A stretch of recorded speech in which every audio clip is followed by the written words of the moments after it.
hrheadquarters.ie, the podcast. Hello and welcome to HRHQ, the podcast where we explore the latest trends, challenges and innovations shaping the world of human resources. Joining me today is Nicole Paulie, Clinical Lead at Spectrum.Life and a key figure behind the Laya Healthcare 24/7 Mental Wellbeing Support Programme. Nicole brings extensive expertise in supporting mental health initiatives across a wide range of organisations. Nicole, thank you very much for joining me. Yeah, thank you so much for having me. I'm excited to be here today. Well, we're going to dive right in as we're shining a spotlight on a topic that's more important than ever, mental health and well-being in the workplace. So I'm going to ask you to share your experiences on how stress impacts employee performance and indeed the staff morale. Yeah, there's definitely a big impact there. Now, in both directions. I know that when news like this comes out, it's very easy to focus on some of the negative aspects and how those might impact. But, workplace stress doesn't just stay in someone's head. It shows up in how they work, how they connect with other people, how motivated they feel. And one of the things that we found in the Mind Health report, we know that 1 in 3 professionals within Ireland took mental health related sick leave within the last year. So even if someone is physically present, they might be completely drained and exhausted. And when that builds up over time, this can start to affect team morale as well, because when one person is struggling, often others end up kind of absorbing the pressure, maybe without even realizing it. And so that can have an impact also. I think the key thing to remember is regardless of where the stress is coming from, maybe the stress is coming from work, maybe the stress is coming from home, your brain doesn't go, oh, sorry, you're at work now. I won't have you thinking about your home life or stressors there, and vice versa. So I think it's important to note that while yes, this is impacting work isn't always necessarily the source of the stress. Regardless, it still has an impact. Yeah, there's a lot of misconceptions around workplace stress, and I'm going to ask you about that. But you mentioned the recent AXA Mind Health report. And just to give a bit of context, a substantial 78% of Irish employees reported at least one impact of workplace stress in their daily lives. So that is quite a worrying statistic. So I might ask you just to tease that out and maybe look at those misconceptions around workplace stress. Yeah, of course. And, I think one of the things that's really great about this new report is we're gaining so much information like this stat you just mentioned. I mean, this is the first time that Ireland has been properly benchmarked against other European countries and the US as well. And this number also really jumped out to me here. It means that stress is no longer an exception, right? It's starting to become the norm for a lot of people. And we're not just talking about stress in theory. People are feeling it in their sleep, their energy, their focus. Another thing that the report found was that over half of people are struggling to get a good night's sleep, which we know has a huge knock-on effect on how you function during the day. I know if I have a day where I didn't sleep well the night before, I find it hard to focus. Now, again, it's not to say that our goal is to have 0% levels of stress. I don't think that's realistic, but the key here is things are definitely increasing, and they're increasing at a pretty high rate, which means it's not something that we can really continue to ignore. We need to start looking at where are these things coming from? How can we provide early interventions, and how can we help reactively support people and respond to that as well? And it's interesting that you mention even simple things like sleep, but how would you describe sort of that relationship between physical and mental health? Do you think physical health is sometimes overlooked when we're addressing mental health challenges in the workplace? Yeah, they are very much linked, but I think they get misconstrued a bit by people sometimes. There's this saying that without physical health, you can't have good mental health. When your mental health is struggling, it's going to show up in your body. Maybe you have tension. Maybe there's a bit of fatigue. Maybe your stomach's a bit upset, or you're struggling to sleep, as we mentioned a moment ago. But it also works the other way around. If you are physically run down or inactive, of course that's going to impact your mood and how well you cope with things. I just think that sometimes we still treat them as separate, even though they're really just two sides of the same coin. And I think the more we talk about this, the more awareness we can build around, how linked these two things are. When we don't talk about mental health as frequently, we don't always know what some of the symptoms might be. And oftentimes people see their GP first for some of these symptoms. Oh, I'm having tension headaches. I'm not sleeping properly. My stomach's upset all the time. People might think, oh, I've got a physical illness, or maybe I'm just run down, or there's something else going on I need to see the GP for. But those are often the first signs of anxiety. But when we don't talk about those things as a wider society, sometimes we don't necessarily know that could be a warning sign. Whereas on the other hand, if I woke up today and my stomach was upset, I'd lost my appetite, and I just was generally feeling unwell, I would know I have a stomach bug because people openly talk about those things, or symptoms of hay fever and things like that. So the more that we can openly have this discussion around mental health, people can become more aware of that link between the physical and the mental health and how they reinforce each other. And they're really a reciprocal cycle for each other. It's so interesting, Nicole, that you talk about bringing it into the workplace and changing the culture. And I'm wondering, what role do leaders or managers or HR professionals play in setting the right tone so that people feel comfortable to talk about it, be open about it, and look for the support that maybe they need? Yeah. And as these things start to become more commonplace in work, I always like to emphasize when we discuss talking about mental health in the workplace, it doesn't mean we're all sitting in a kumbaya circle and sharing all of our deepest, darkest feelings, because it is still a workplace and we need to have boundaries. So it's about making sure boundaries are in the correct place. But the culture is definitely set by those at the top. It's set by HR, it's set by leaders, managers, and team leads. And the best approach within supporting mental health in the workplace is to have a layered approach. It's not, oh, we did a stress seminar or we did a mental health workshop because it was an awareness day. We're done. We've ticked our box and washed my hands of that until next year. It's more about creating a culture where people feel safe talking about their mental health, training managers to respond well. There are so many managers who get promoted up and will report back that they felt they didn't receive any training in how to manage people when they were promoted up to managers. They kind of have to learn it on the job. They have to figure it out as they go. So I always recommend as a starting point, make sure your managers are trained not just in people management, but how to manage mental health difficulties. If we're considering that previous stat that we talked about, the fact that 78% of Irish employees are affected by workplace stress, that means the majority of people's teams are struggling. And if managers don't know how to talk about mental health or stress with their own teams, how are they supposed to support them? They're not going to know where to signpost them, maybe how to manage their workload and how to work on those things with them. And it's also about making sure people feel safe to have those discussions. Do they feel like they can put their hand up and say, you know what, my plate's pretty full right now, and getting that extra support. And it's also about making sure in general that there are solid supports in place. So for example, Laya's 24/7 mental wellbeing support line, that's a really great example. People can call day or night. They can get real confidential help, in the moment support. And that kind of access makes a really big difference, especially when you emphasize that it's being offered by an external group. People often wonder, oh, well, how confidential are things like EAP lines really if work's the ones providing them? But, none of people's information is shared back. And while that can be really helpful on an individual level, it's also really useful for managers. A lot of managers aren't aware until they go through mental health training that they can use these lines for in-the-moment support on how to talk to employees about difficult conversations. If you have to give constructive feedback and you're a bit nervous, if you need to check in on an employee and you're not sure where to start. So, it's not just for people who are struggling. It's about helping support people in how to support their teams at the same time. And what I'm hearing is, organizations are trying to create this supportive environment for their employees. But if it's kind of new for them and they're unsure how to deal with stress or mental health concerns, what advice would you give them? I mean, even down to recognizing signs of stress or burnout in team members. If this is a very new concept, where do they start with it? Yeah, I think the first place is just making sure that staff members know where to go if they need support generally. And when I say support, I don't necessarily mean like emotional support. Of course, that's one. So for example, the EAP lines we just talked about. But there's so many times where I ask managers, if your team members or your employees need something from you, do they know how to get a hold of you? And every single person goes, of course, my door is always open. And I tell my staff my door is always open.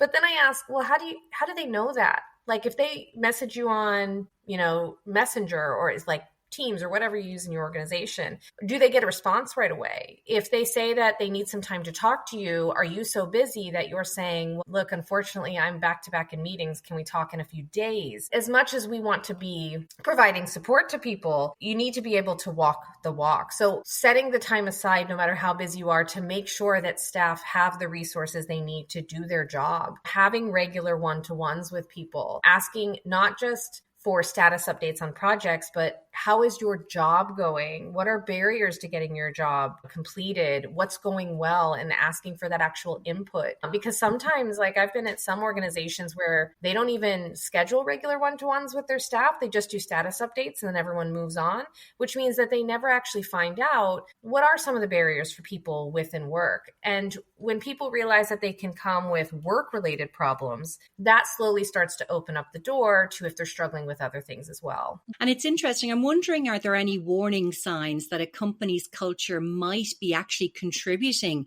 to higher stress levels? Is there anything that companies should be looking kind of inward about? Yeah. When we talk about well-being and mental health and all of that, oftentimes there's so much focus individually on like, okay, what are my early warning signs that stress is creeping in? Is my sleep starting to go? Am I, more likely to get takeaway instead of food at home? And I think for most of us, we're pretty good at identifying those signs in ourselves, but our teams actually have early warning signs as well. And it's usually the really subtle things. Maybe someone who's normally very chatty has started going quiet. Maybe their work is slowing down in terms of the rate at which their output in terms of their work has changed. Maybe someone seems more irritable than usual. If you're a company that's working remotely, if people normally join with cameras on, are people suddenly joining with cameras off? If you're in the office, I always say that if you sit near your team, do you start to notice echoes of sighs over the course of the day? People get off a call and they just go to let out some of the stress. So it's about starting to notice, are people behaving differently than they normally would?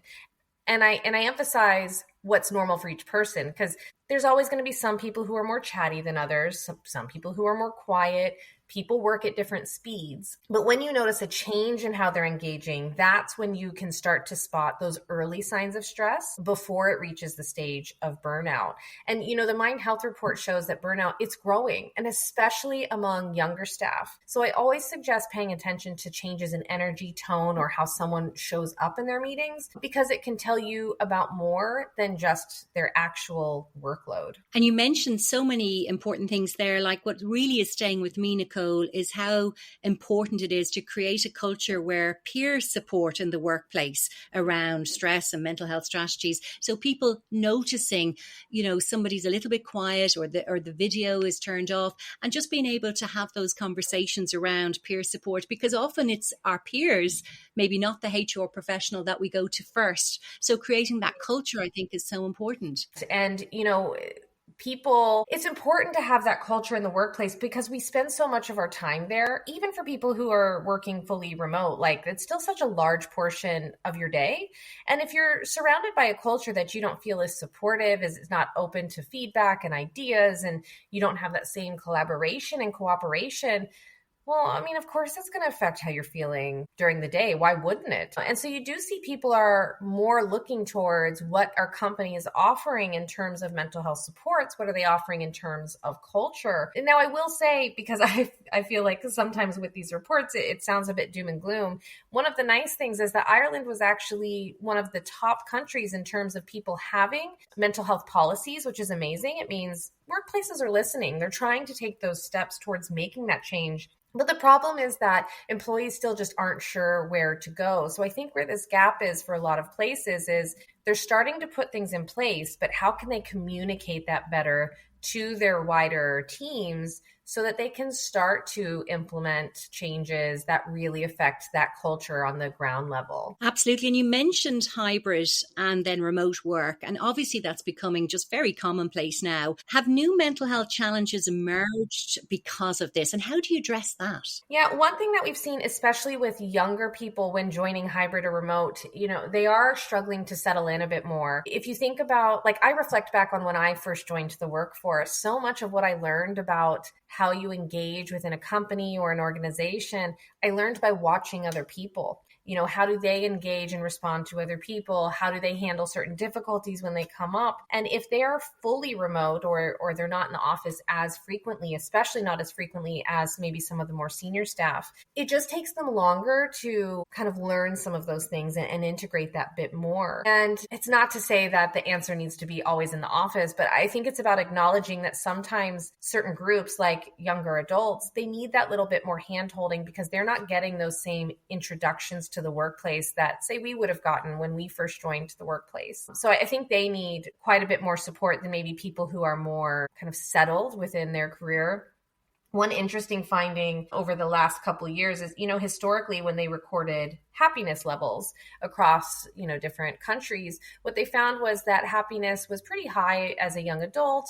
It would dip around childbearing years, and then it would go back up again as you got closer to retirement. But we've actually seen a flipping of that, where people who are younger are actually struggling a lot more. People who have young children or kids at home or are caring for older family members, they're actually doing better because they have the flexibility of working hybrid or remote. And then people who are closer to retirement age are struggling with that lack of social connection within the office. So again, it's not saying we need to drastically change anything, but I think it's just about being aware of, consider what your workplace demographics are.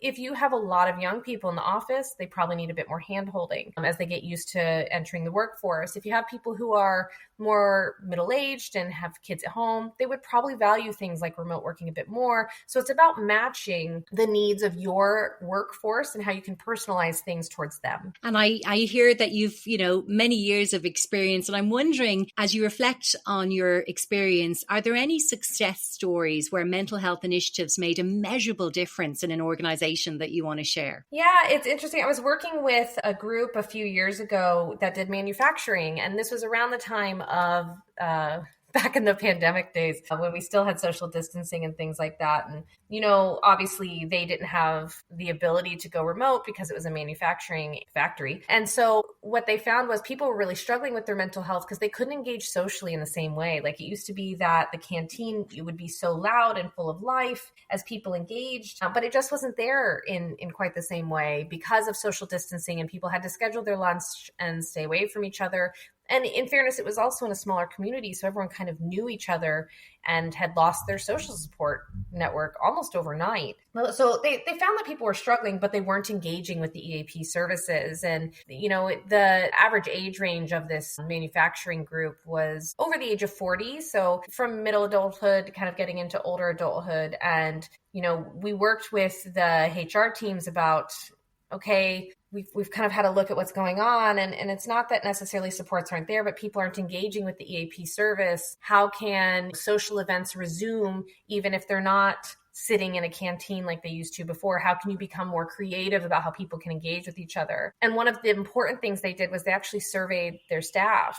A lot of people tend to make assumptions about what employees need and just put policies into place without actually surveying their staff to see what it is they want. But they really took that to heart, and they were able to find ways to engage in kind of outdoor social gatherings so they could still see each other and engage socially, but also a marketing campaign to remind them how confidential the EAP support program was. People started engaging more frequently. And then over the course of about a year, they really noticed that the mood was back, the life was back with the staff, and people were feeling kind of more settled with everything. And it's so simple as just connecting with the staff, engaging with them, asking for their opinions, which is just incredible. And I've one other question. If you had the power to change one thing, maybe two questions, but if you could change one thing about workplace stress, building resilience, creating that healthier work environment, what one thing would you like to change in all organizations? Yeah, it's kind of a two-part answer. I'd really love to see a shift from waiting until people are in crisis to focusing on prevention. I think there is a tendency to focus on everyone's struggling, what can we do reactively? And that does have a place. That's obviously very important. But because we get stuck in that firefighting mode, I think a lot of organizations they're just not providing enough space to really focus on things like prevention. So, not just the once-off seminar because people are stressed, but where can things become more flexible? Where can they get information from their staff about what they'd really like? If it's about training managers more, making them more aware of what supports are there, like people want to reach out for support. We are seeing an increase in we're seeing an increase in the amount of people who are reaching out, and especially how they're reaching out. They're especially younger groups of people. They're more likely to reach out using technological tools. So for example, if that's what their staff wants or needs, how can you listen and respond to that? So if I were to distill that into a more simpler answer, I think it would be talk to your staff, find out what they want, and see how you can introduce those to personalize it to your workforce. There's so many great takeaways there. And I'm just, as a final question, Nicole, looking ahead, what trends do you see shaping the future of workplace mental health? We're hearing a lot about AI and other things, but from your vast experience, what do you think the future trends look like? I do think we're going to see more in the way of AI and technology. Now, that being said, there's definitely still an appetite for people to engage in person, which I think is amazing. I don't think technology should ever 100% fully replace in-person interactions. But I think we're going to see AI more to kind of forecast, okay, if we're seeing this type of difficulty within a workplace, that tends to follow with, this other difficulty over here, so that you can target workplace interventions more effectively. Especially from that preventative standpoint, to make sure things aren't escalating into crisis mode. We're finding different ways to use technology to integrate wellness into the workplace. So training for managers, historically, depending on the environment, it can be hard to get all of your managers together when they have to take 2 hours away to attend a training. But if we can find ways to introduce, say, micro trainings or work things around each kind of industry's setup, if it's a factory type of setting versus an office setting, those need to look different. But with technology, we can take those same sorts of interventions and tailor them to the individual. So I do think we're going to see technology and AI coming in more, but also very much emphasizing that should never fully replace those face-to-face interactions. And I have no doubt, and we'll be talking to you more about this in the future, but it just shows this topic is more important than ever before. Nicole Paulie, clinical lead at Spectrum.Life and working also with Laya Healthcare 24/7 Mental Wellbeing Support Programme. Thank you so much for sharing your knowledge and wisdom with us today. Thank you so much. HRHeadquarters.ie, the podcast.